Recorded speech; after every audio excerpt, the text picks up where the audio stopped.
মঙ্গল ঘটের জল আনা হচ্ছে বুড়িমা পুজোর এটা একটা বিশেষ রীতি। আর সে মঙ্গল ঘটের জল আনাকে দিয়েই আমার এই ইউটিউব যাত্রা শুরু, বা আমাদের ইউটিউব যাত্রা শুরু। আশা করি সকলের ভালোবাসা সমর্থন পাবো।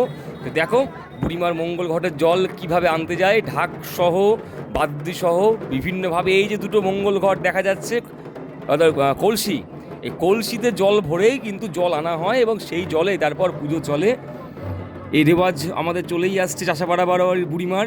খুব নিষ্ঠার সঙ্গে এই পুজো পালিত হয়, যদিও সব পাড়াতেই নিষ্ঠার সঙ্গেই পালিত হয়, সেটা আলাদা করে বলার কিছু নেই। তবুও বুড়িমা একটা অন্য মাহাত্ম্য রাখে, ভক্তদের ভালোবাসা আবেগে তিনি আরও মহিমান্বিত হয়ে ওঠেন।